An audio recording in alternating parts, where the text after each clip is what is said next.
il n'y a même pas d'autre choix. Je veux dire que nous, les clubs, on ne permettra pas à la normalisation d'aller au-delà parce que simplement, elle a pris un engagement. Nous sommes tous responsables et on lui fait confiance. On les a accompagnés jusqu'à aujourd'hui parce que justement, il faut que la normalisation en Côte d'Ivoire soit un modèle. Dans les autres pays, la normalisation a duré des années. Mais pour quel résultat? La Côte d'Ivoire est un pays pas comme les autres. On a une normalisation, on a une présidente de normalisation qui est Mme Gabala, qui est une femme de parole, qui jusqu'à présent, en tout cas, depuis que je la connais, n'a jamais dérogé à sa parole. Il y a Mme Akabile, je crois, il y a Béou, qui sont des juristes émérites et donc qui savent que la parole a plus de valeur même qu'un document qu'on a signé devant, voilà. Donc ils sont là. Et puis il y a M. Abbé Adou Simon.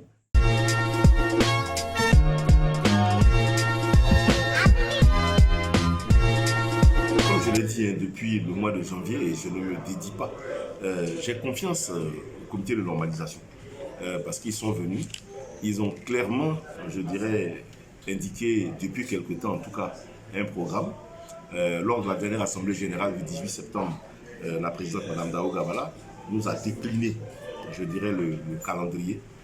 Fin septembre, début octobre, donc maintenant, d'ici la semaine prochaine, on devrait recevoir le rapport, donc d'abord les textes. On devrait recevoir les textes, c'est ce qu'elle nous a promis, les nouveaux textes. Ensuite, on devrait recevoir le rapport du commissaire aux comptes ainsi que le rapport financier afin de nous permettre, fin octobre, de tenir l'Assemblée générale mixte et l'Assemblée générale ordinaire pour la validation des comptes. Il faut donc qu'on fasse ça. Et puis ensuite l'Assemblée générale extraordinaire pour les textes. Donc nous, on attend. Dès que nous aurons le texte, on va travailler dessus. Et on va faire en sorte que ces textes-là puissent être adoptés et qu'ils puissent garantir, je dirais, de la transparence. Parce que pour moi, c'est le plus important. Il faut qu'il y ait de la transparence et qu'ils puissent garantir donc des élections inclusives, libres, ouvertes, transparentes, où le meilleur gagne dans l'intérêt du football ivoirien.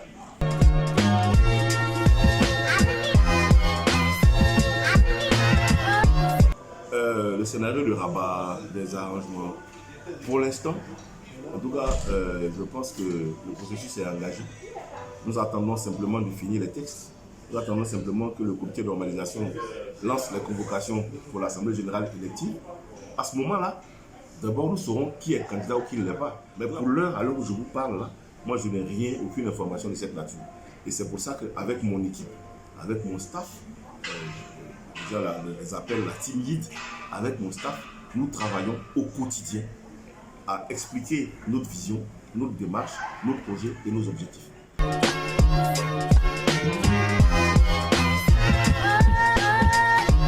Écoutez, mon message c'est la paix. Mon message c'est l'amour. Mon message c'est l'union. Vous savez, mon leitmotiv c'est rassembler pour développer. Comme je l'ai dit, si on n'est pas unis, on ne pourra rien bâtir. La Côte d'Ivoire est un grand pays, par définition. La Côte d'Ivoire est une grande nation de football, par essence.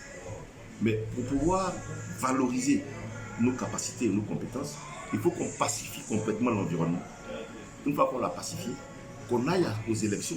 L'environnement aujourd'hui est totalement pacifié. Il n'y a plus de conflit, vous le voyez. On va aller aux élections. Le meilleur va gagner. Celui qui va gagner, je souhaite que ce soit moi. Et en tout cas, quand je gagnerai, je ferai appel à ceux qui auront été mes adversaires. Pour qu'ensemble nous puissions construire notre football. Chacun à sa place. Voilà. Et je considère qu'ensemble, on devrait pouvoir bâtir une fêtière dynamique qui va pouvoir, je dirais, permettre à la Côte d'Ivoire de franchir son. Parce qu'on a des échéances importantes. Il faut qu'on se batte pour gagner la qualification de la Coupe du Monde. Pour moi, c'est capital. Parce qu'une qualification à ce niveau-là doit permettre, en termes d'image, de redonner confiance à l'ensemble des annonceurs du pays qui vont maintenant revenir auprès de la fédération avec des moyens pour nous accompagner. 2, permettre à nos joueurs qui seront qualifiés d'être vus dans le monde entier avec des opportunités pour eux de gravir encore des échelons dans les clubs. 3, notre nation elle-même, la Côte d'Ivoire, présente à ce rendez-vous. Mais à mon avis, c'est conforme à la vision que le président Alassane Ouattara veut donner à son pays, que nous soyons un acteur important dans ce monde.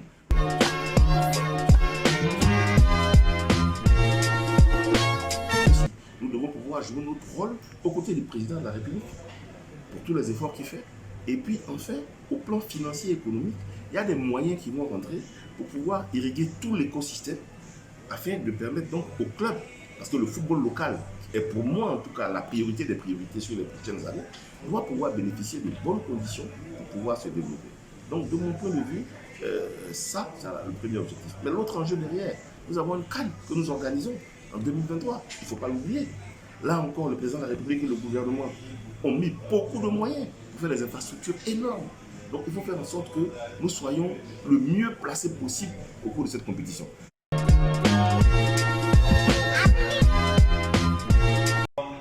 Écoutez, de mon point de vue, le tableau de marche est bon, hein, ils sont dans une bonne dynamique. C'est vrai qu'on a malheureusement laissé échapper 2 points au match contre le Mozambique, au premier match. C'est dommage, mais l'expérience que j'ai eue des éliminatoires de la Coupe du Monde 2006, donc qui était notre première qualification, me fait dire que le plus important quand vous êtes dans un groupe et que vous êtes en tête, c'est de maintenir la posture de tête. Et pour la maintenir, qu'est-ce qu'il faut? Le fait d'avoir battu le Cameroun à la maison doit nous permettre donc de continuer dans ce sens-là en faisant en sorte de gagner tous nos matchs. Aujourd'hui, on a toutes nos chances entre nos mains. Donc, il faut battre le Malawi aujourd'hui. Mais attention, il faut les respecter. Il ne faut pas tomber dans le piège de dire comme on a gagné 3-0 à l'aller, ça va être une promenade de santé aujourd'hui. Ce n'est pas vrai. C'est ce que j'ai fait passer comme message aux joueurs à travers un certain nombre de réseaux. Il faut rester concentré, il faut rester appliqué. Il faut battre le Mozambique et le Cameroun lors des dernières confrontations. Parce qu'en fait, le match du Cameroun sera, entre guillemets, la finale. Ils vont tout faire pour nous battre et nous, on va tout faire pour les battre ou pour ne pas perdre.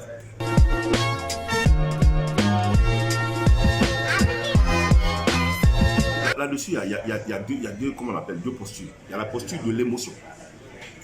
Dans l'émotion, tant qu'il ne voit rien, en tout cas, je peux vous dire que ça ne me fait pas plaisir d'aller jouer au Bénin alors que nous sommes un pays qui devrait avoir des infrastructures. Donc ça, c'est la posture de l'émotion. Après, il y a la posture de la raison.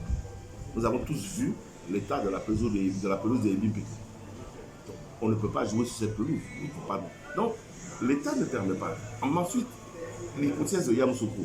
Mais l'hypothèse de Yamoussoukro ne doit même pas nous émouvoir, puisque c'est un stade qui n'est pas prêt, qui n'est pas livré. Mais s'il n'est pas livré, il ne remplit pas les conditions, c'est logique. Donc, je peux dire que c'est les autorités ivoiriennes qui ont constaté, à cause de l'état des BP et de la non-conformité comment on appelle ça, de Yamoussoukro, qu'on ne peut pas jouer. Il faut que nous soyons prêts à jouer à partir de janvier 2022. D'après ce que j'ai compris, au niveau de la CAF, les stades étaient prévus être livrés à partir de janvier 2022. Donc, à ce moment, quand on va arriver à cette date-là, si les choses ne sont pas faites, on va commencer à s'inquiéter. Mais pour l'instant, le vrai problème que nous avons, c'est Ebimpe. J'ose espérer que les autorités ont mis en place, je dirais, une organisation adéquate pour que Ebimpe soit opérationnel.